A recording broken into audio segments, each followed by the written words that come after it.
नमस्कार दोस्तों, मेरा नाम है विजय कुमार। आप देख रहे हैं कॉमिक्स पिटारा चैनल को। तो चलिए दोस्तों, आदर्श चित्रकथा की इस शानदार कॉमिक्स को शुरू करते हैं, जिसका नाम है ऋष्य श्रृंग, जो कि महाभारत से लिया गया है इसकी कहानी को। तो चलिए इसकी शानदार स्टोरी को शुरू करते हैं। तो आप देख सकते हैं इसका कवर पृष्ठ, जो कि कुछ इस तरह का है। और वीडियो शुरू होने से पहले आप सभी से एक छोटी सी रिक्वेस्ट है कि आप सभी लोग के लिए मैं मेहनत करता हूं, और शुरू से मैंने कई सारी वीडियोस रात में ही मैं रिकॉर्ड करता हूं, दिन में नहीं करता हूं।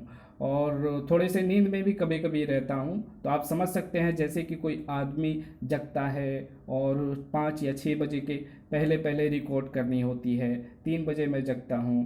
तो उस स्थिति में थोड़ी सी आदमी नींद भी रहती है, और थोड़ा सा आदमी खुल के बोल भी नहीं पाता है, आप लोग समझ सकते हैं। और उस समय मैं रिकॉर्ड करता हूँ तो कभी कभी गलती मतलब हो भी जाती है, और कभी कभी कुछ कुछ का कुछ पढ़ा भी जाता है। तो फिर भी मैंने मेहनत की है। दिन में भी घर पे रिकॉर्ड किया था, यहाँ पे रहता हूँ तो यहाँ पे रात में ही रिकॉर्ड करता हूँ। और आप सभी से यही रिक्वेस्ट है कि आप सभी से जो भी बन पड़ता है, जैसे भी बन पड़ता है, आप सभी लोग सपोर्ट नहीं करते हैं, पता नहीं क्यों। आप लोग वीडियोस देखते हैं और फिर सिर्फ आपको मतलब वीडियोस देखने से ही मतलब है। मुझे तो यही समझ में आता है। और आप लोग किसी तरह का कोई भी सपोर्ट नहीं दिखाते हो। और मैंने कई सारे चीज़ें बताई हैं कि आपसे जो भी सपोर्ट बन पड़ता है वही आप करो। ये नहीं कि मतलब मेरी आपसे ये है कि आप ये सपोर्ट करो। आपसे नहीं बन पड़ता है तो मैं जो भी अपने दूसरे चैनल की जो वीडियोस पोस्ट करता हूँ वो 3-4 मिनट की होती है, उसको भी देखो। आप सुपर चैट से या फ्लिपकार्ट से आप कोई भी शॉपिंग करते हो, मिंत्रा से कोई भी करते हो, तो आप इस वीडियोज़ के नीचे या जो भी नई वीडियोज़ इधर मैं अपलोड कर रहा हूँ उसके नीचे आपको मतलब एफिलेटेड लिंक मिल जाएगा। तो उस पर क्लिक करके अगर आप कोई भी चीज़ परचेज करेंगे तो उसका छोटा सा मतलब कमीशन हम लोगों को मिलता है, 2-4% ऐसे मिल जाता है। तो इस तरह से भी आप सपोर्ट कर सकते हैं, या आप चाहें तो मेंबरशिप ले सकते हैं, या सुपर चैट, सुपर थैंक्स से भी आप कर सकते हैं। तो आपको जैसे भी होता है आप सपोर्ट कर सकते हैं। और सपोर्ट दिखाएंगे तभी आ, मतलब मुझे भी एक इनिशियल सपोर्ट मिलेगा, और थोड़ा सा मुझे भी अच्छा लगेगा। तो चलिए वीडियो को शुरू करते हैं। तो यहाँ पर आदर्श चित्रकथा का यहाँ पर महाभारत के बारे में छोटा सा वर्णन दिया गया है। तो आप वीडियो पॉज कर इसे पढ़ सकते हैं। विमांडक नामक कठोर वृद्ध तपस्वी अपने पुत्र ऋष्यशृंग के यौवनपूर्ण मुख को देखकर अति प्रसन्न हुए। उन्हें उस दिन की याद उभर आई जब उर्वशी नामक आकर्षक अप्सरा ने पल भर के लिए उनका ध्यान भंग कर दिया था। आह, अभी अभी मुझे कैसा दैवी रूप दिखाई दिया। ऐसा लगता है मानो ये हिरनी उसकी सुगंध से प्रभावित है। थोड़े दिन बाद एक अन्य अप्सरा गोद में एक शिशु लिए उनके पास आई। स्वामी, अपने पुत्र को स्वीकार कीजिए। मेरा पुत्र? जी हाँ, आपका पुत्र। मैं तो एक अप्सरा हूँ। एक बार मैंने ब्रह्मा को अप्रसन्न कर दिया था, जिस कारण उन्होंने मुझे पृथ्वी पर हिरनी का जन्म लेने का श्राप दिया। जब मैंने उनसे श्राप वापस लेने की बारंबार विनती की, कर्म सिद्धांत का कोई उल्लंघन नहीं कर सकता। मेरे वचन अब वापस नहीं लिए जा सकते। फिर भी यदि तुम हिरनी के रूप में ऋषि से पुत्र उत्पन्न करोगी तो तुम्हें स्वर्ग में पूर्ववत ही रूप और स्थान मिलेगा। मैंने अपनी दैवी शक्तियों द्वारा आपका ये पुत्र उत्पन्न किया है। इसके सिर पर इसके जन्म का चिन्ह है। हे ऋषि, क्या आप अपने पुत्र को स्वीकार करेंगे और उसका पालन पोषण कर उसे ऋषि बनाएंगे? मैं जरूर करूंगा। इसे ऋषि श्रृंग नाम से पुकारा जाएगा, और ये सभी मनुष्यों में सर्वाधिक गुण संपन्न सर्व शिरोमणि होगा। विमांडक के चलते ही वो अप्सरा अदृश्य हो गई। मैं इसे मनुष्य से दूर रखकर जंगल में इसका लालन पालन करूंगा, ताकि कहीं ये संयमी जीवन के कर्तव्य को ना भूल जाए। अतः बालक को मानव दुनिया से दूर गहन जंगल में ले जाते हुए विमांडक ऋषि ने अपनी पूर्ण योग्यता सहित अपने पुत्र का पालन पोषण किया। अब ऋषि श्रृंग नौजवान हो गया था। ये कितना भोला भाला और पवित्र है। यदि मैं इसे संसार से अलग नहीं रखता तो ये इस शुद्ध प्रकाश से दे दीप्त नहीं होता। बेटा, मैं कंदमूल इकट्ठा करने जा रहा हूँ। तुम लकड़ियाँ एकत्रित कर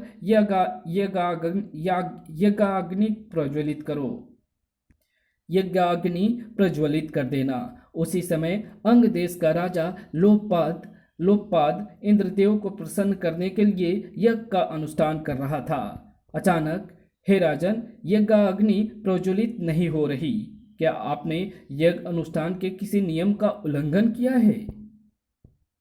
लोभपाद दोषी था, लेकिन यह स्वीकार करने का उसमें साहस नहीं था। नहीं विद्वत जन, मैंने नहीं किया।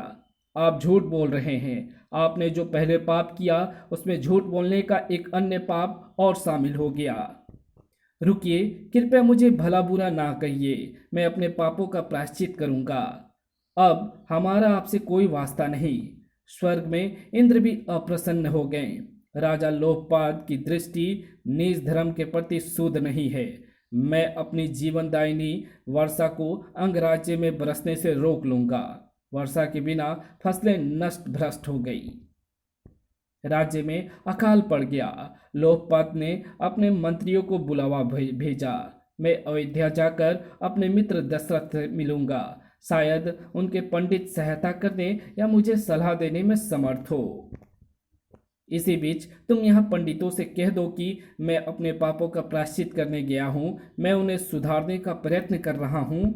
जब लोकपाद दशरथ के महल में पहुंचा, मेरे मित्र, तुम यहाँ, लेकिन तुम्हारे परिजन कहाँ हैं? तुम्हारा अधिचिह्न कहाँ है? दशरथ, मैं कठिनाई में हूँ। मुझे तुम्हारी सहायता चाहिए। जब लोकपाद ने दशरथ को संपूर्ण कथा सुनाई, मेरे मित्र, तुम चिंता मत करो। मेरे पंडित तुम्हें सलाह देंगे। उन्होंने मुझे हमेशा उचित सलाह दी है। जब अयोध्या के राज पंडितों ने अपने राजा के मित्र की ऐसी दशा देखी, हे राजन, विमांडक ऋषि के पवित्र पुत्र ऋषि श्रृंग को बुलवाएं। वह जंगल में रहता है। उसे स्त्री जाति के बारे में कुछ नहीं मालूम है और वो सादगी में ही प्रसन्न रहता है। जो ही वो सच्चा ऋषि आपके राज्य में कदम रखेगा, तो ही निसंदेह मेघ गरजने लगेंगे और वर्षा आरंभ हो जाएगी। लोकपाद ने अपने राज्य में लौटने पर अपने मंत्रियों को बुलवाया। मैंने उपाय ढूंढ लिया है। महर्षि ऋषि श्रृंग के इस अंग देश में चरण रखते ही हमारे कष्ट दूर हो जाएंगे। क्या बात है, तुम इतने उदास क्यों हो? महाराज, उसके पिता इस बात के लिए कदापि सहमत नहीं होंगे। उसे निमंत्रण भेजकर बुलवाना व्यर्थ होगा। फिर कोई अन्य उपाय ढूंढो। मेरी प्रजा का भोजन पानी के अभाव से नाश हो, उससे पहले ही चाहे कैसे भी हो ऋषि को यहाँ अवश्य लाया जाए। महाराज, उसे मोहित कर यहाँ लाने के लिए कुछ वेश्याओं को क्यों ना भेज दें? वो ऐसे कार्यों में कुशल होती हैं। बड़ा नेक विचार है। राज्य की निपुण वेश्याओं को बुलवाओ।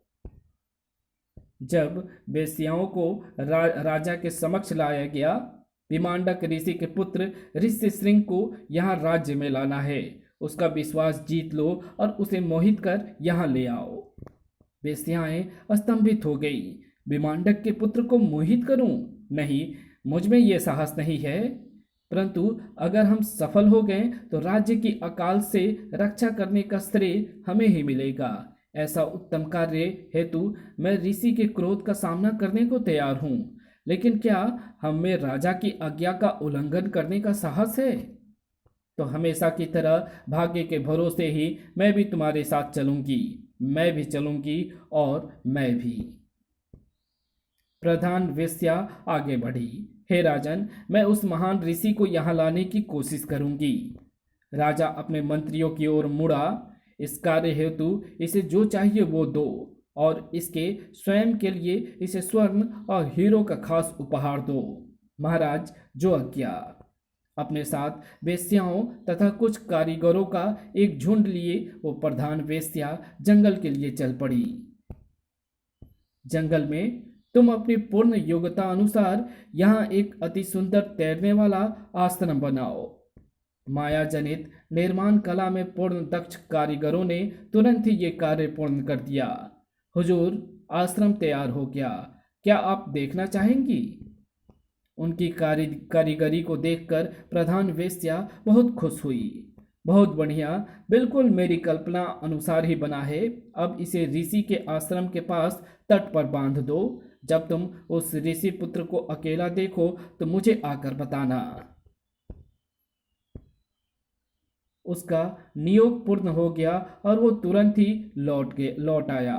विमांडक कंदमूल की खोज में गहन जंगल में चले गए हैं और ऋषि श्रृंग आश्रम में अकेला है। वेश्या अपनी बेटी की ओर मुड़ी। बेटी, जाओ और अपेक्षित कार्य करो, मेरा आशीर्वाद तुम्हारे साथ है। कुछ ही देर बाद वेश्या की बेटी ऋषि श्रृंग के सम्मुख जा खड़ी हुई। आशा है आपके आश्रम में सब कुशल मंगल है। आपकी तपस्या और वेदांतिक विद्या अध्ययन की उन्नति कैसी चल रही है? क्या आपके पिता आपसे प्रसन्न हैं? अपने समक्ष खड़े प्राणी के सौंदर्य को देखकर वो दंग रह गया। ये तो सूर्य के समान तेजपूर्ण है, उतना ही आकर्षक भी। अगले क्षण, तुम कौन हो? तुम्हारा आश्रम कहाँ है? यहाँ किस लिए आए हो? मैं आपके पास आई हूं। मेरा आश्रम यहां से 3 योजन दूर है। फिर तो मैं तुम्हारे चरण धोकर अभिवादन करता हूं। नहीं नहीं, ठहरिए। अपनी प्रतिज्ञा के कारण मैं आपका सत्कार स्वीकार नहीं कर सकता, लेकिन मैं अपने ढंग से आपको अवश्य सम्मान प्रदान करूंगी। हमारी प्रथा के अनुसार मुझे आपका आलिंगन करना चाहिए। ऋषि श्रृंग ने अपने पिता के अतिरिक्त अन्य किसी मनुष्य को नहीं देखा था, अतः उसने वेश्या को भी अपने ही समान एक युवा ऋषि समझा। सत्कार प्रकट करने का तुम्हारा ये ढंग वास्तव में बड़ा आनंददायक है। अब हम दोनों ये फल खाएंगे जो मैं साथ लाई हूं, लेकिन पहले आप अपने सूती वस्त्र उतारकर ये रेशमी वस्त्र पहनो। ऋषि श्रृंग ने वो सुंदर वस्त्र पहने। ये कितने मुलायम और हल्के लग रहे हैं। आओ मेरे साथ चटाई पर बैठो। क्या तुम एक बार फिर मेरा आलिंगन कर मुझे सम्मान नहीं दोगे? वेश्या उसका आलिंगन करने ही वाली थी कि अचानक, पदचाप, ऋषि लौट आए, मैं चलूं? अब मुझे जाना है। मुझे निश्चित समय पर एक यज्ञ करना है। मुझे तुरंत ही अपने आश्रम में लौटना चाहिए। पर क्या तुम फिर नहीं आओगे? मैं आऊंगी, अब मुझे जाने दो। ऋषि श्रृंग ने उसका हाथ छोड़ा और उसे जाने दिया, लेकिन उसका मन बड़ा था आलिंगन करने का। उसे जाते देखकर मैं इतना उदास क्यों हूं? ऋषि, बिल्कुल ठीक समय पर आ गई, भाग्य अच्छा था। अब तो अवश्य ही सब काम ठीक हो जाएगा। जो ही ऋषि आश्रम में पहुंचे, ये क्या, ये फल यहाँ कैसे पड़े हैं? इस स्थान को किसने अपवित्र किया है? मेरा पुत्र कहाँ है? लकड़ियों के गट्ठर अभी तक कटी नहीं है, अभी तक यज्ञ अग्नि प्रज्वलित नहीं की। ऋषि श्रृंग क्या करता रहा? फिर उन्होंने ऋषि श्रृंग को देखा। ऋषि श्रृंग, तुमने ये क्या पहना है? ये रेशमी वस्त्र कहाँ से आए? ऋषि उनके सामने जाकर खड़े हो गए। इसकी दृष्टि कैसी खोई खोई है। मेरा पुत्र उदास और खिन्न है। इसके मुख का सामान्य तेज लुप्त हो गया है। उसी समय ऋषि श्रृंग ने अपने पिता को वहां देखा।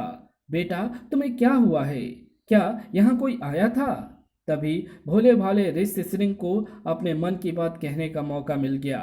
हे पिता, एक अति रूपवान ब्रह्मचारी हमसे मिलने यहाँ आया था। उसके घने सुंदर केस थे, पके हुए आम जैसा उसका रंग था और कमल की पंखुड़ियों के समान विशाल नेत्र थे।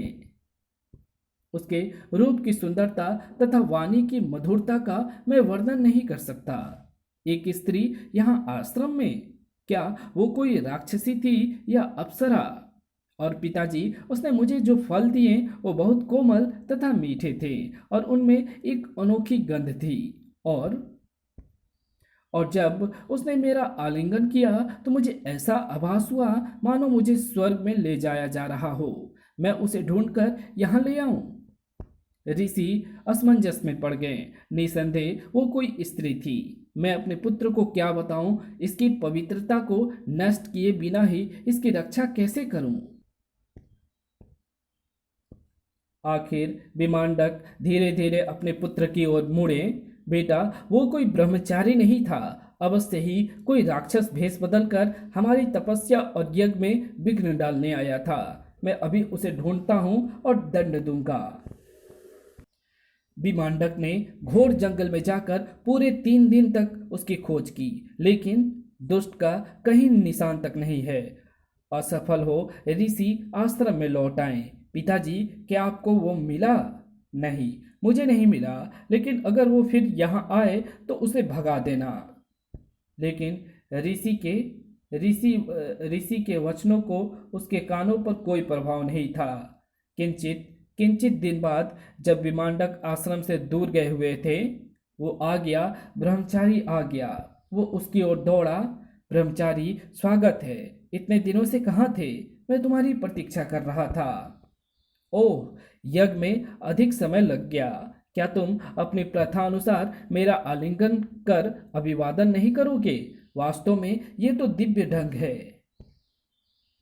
मुझे अपने आश्रम में ले जाओ। मैंने तुम्हारे विषय में अपने पिता को जो बताया वो उसमें विश्वास नहीं करते। अगर वो आ गए तो तुम्हारा पीछा करेंगे। वेश्या को मौका मिल गया। फिर आओ, यदि आप चाहो तो मैं आपको हमेशा के लिए यहाँ से ले जाऊंगी। हाथों में हाथ डाले वो दोनों तैरने वाले आश्रम की ओर दौड़े। कैसा सुंदर आश्रम है और यहाँ कितने सारे ब्रह्मचारी हैं। आओ आओ बेटा, हम तुम्हें इससे भी अधिक मनोरम आश्रम में ले जाएंगे। ज्यों ज्यों वो अंग देश की ओर बढ़े त्यों त्यों उसे उन सभी बातों का ज्ञान हुआ जो जो जो उसे ज्ञात नहीं था। हम ब्रह्मचारिणी नहीं हैं, हम तो स्त्रियां हैं। तुम पुरुष हो। संसार की स्त्री एवं पुरुष दोनों की ही आवश्यकता है। बेटा, विद्या अध्ययन के बाद पुरुष स्त्रियों से विवाह करते हैं और फिर गृहस्थ बन जाते हैं। फिर साथ रहकर जाति का विस्तार और सुरक्षा करते हैं। केवल किंचित लोग ही जीवन भर ब्रह्मचारी रहते हैं। इस प्रकार वृद्ध वेश्या ने ऋष्यशृंग को सांसारिक ढंग की शिक्षा दी। वो शीघ्र ही अपने गंतव्य पर पहुंच गए। जो ही ऋष्यशृंग ने अंग देश की भूमि पर कदम रखा, आकाश में बिजली चमकने लगी। मेघों की गरज से वातावरण गूंज उठा और मूसलधार वर्षा आरंभ हो गई। सभी लोग खुशी से नाच उठे। ऋष्यशृंग की जय हो। अनावृष्टि समाप्त हो गई है। इसी बीच महल में वर्षा वेश्याएं सफल हो गईं। ऋष्यशृंग यहाँ पधार गया है। आओ उसके स्वागत को चलें। राजा और उसके मंत्री नौका की ओर दौड़े। राजा स्वयं तुम्हारे स्वागतार्थ आए हैं। अति प्रसन्न एवं चकित ऋष्यशृंग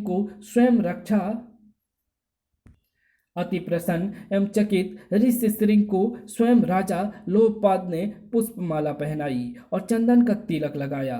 अब हम उस अंतपुर में चलेंगे जो कि विशेष रूप से तुम्हारे लिए मेरे महल में बनाया गया है। जो ही ऋष्यशृंग ने अंतपुर में प्रवेश किया तो एक बार फिर वो चकित रह गया। ये कौन है? ये तो उस युवती से भी अधिक गोरी है जो मुझे इस स्वर्ग में लाई है। ये मेरी पुत्री शांता है। मैं इसका विवाह तुमसे कर रहा हूँ। शांता ने आगे बढ़कर ऋष्यशृंग को वरमाला पहनाई। लेकिन आगे आने वाले दिनों में जब ऋष्यशृंग अपने गृहस्थ जीवन का आनंद उठा रहा था, लोकपात को रातों में नींद आनी बंद हो गई। वो भयभीत था। वो विकराल मुनि अनुमान लगा लेंगे कि उनका पुत्र यहाँ है। फिर वो अंग राज्य में आकर मुझे श्राप देंगे। मुझे कुछ ऐसा काम करना चाहिए कि उनके यहाँ महल में आने से पूर्व ही उनका क्रोध शांत कर दूं। अगले दिन राजा ने ग्वालों के मुखिया को बुलवाया। ऋषि विमांडक अभी जल्द ही यहाँ आने वाले हैं। महल से कुछ उपहार और गौएं ले आओ तथा अपने गोप गोप ग्वालों से कहो कि वह राज्य में सड़क पर पंक्तिबंद खड़े हो जाएं। और उसी समय विमांडक मुनि अपने आश्रम में लौटे। ऋषिशृंग, बेटा कहाँ हो? उन्होंने आश्रम के चारों ओर ढूंढा। जंगल में। ऋषिशृंग अति व्याकुल हो वो साधना में बैठ गए और अपनी सभी यौगिक शक्तियों का प्रयोग करने लगे। सहसा लोकपात के पूर्व ज्ञान अनुसार ही मुनि ने संपूर्ण स्थिति जान ली। वो अति क्रोध हुए। अच्छा, तो राजा लोकपात ही अपराधी है, उसे इस अपराध के लिए कठोर दंड भोगना पड़ेगा। वो अंग देश को चल दिए। जब वो राज्य के समीप पहुंचे, हे महर्षि, हमारे राज्य की ओर से ये उपहार और गौवें स्वीकार कीजिए। तुम्हारा राजा कौन है? आपके पुत्र ऋषिशृंग।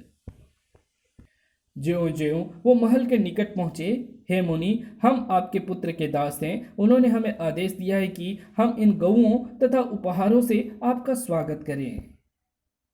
विमांडक मुनि को क्रोध धीरे धीरे कम हो गया। हे ऋषि, अपने पुत्र द्वारा भेजे गए इन उपहारों को स्वीकार कीजिए और हम पर अपनी कृपा दृष्टि रखिए। हम आपके आदेशों का पालन करने को उपस्थित हैं। महल तक पहुंचने पर उनका क्रोध बिल्कुल शांत हो गया। लोकपाल ने स्वयं उनके चरण धोए। हे ऋषि, मुझे क्षमा करें। तुम और तुम्हारा राज्य सदा समृद्धिशील रहे। जब लोकपाल ऋषि को ऋषिशृंग के अंतपुर में ले गया तो वहां के दृश्य को देखकर उनके हर्ष की सीमा ना रही। स्वर्ग में सिंहासन पर आरूढ़ इंद्र के समान विराजमान जिसे मैं देख रहा हूं, क्या ये मेरा पुत्र है? क्या उसके साथ पवित्र राजकुमारी शांता नहीं बैठी है?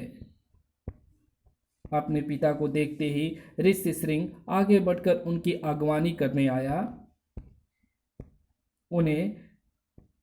उन्हें साष्टांग प्रणाम किया।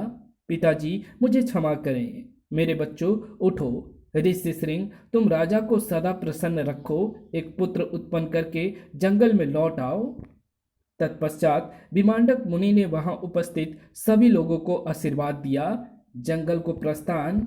कुछ समय बाद जब ऋषिशृंग और शांता के एक पुत्र का जन्म हुआ तो वो दोनों महल को छोड़कर आश्रम में चले गए और वहीं पर आध्यात्मिक क्रियाओं में अपना शेष जीवन व्यतीत किया।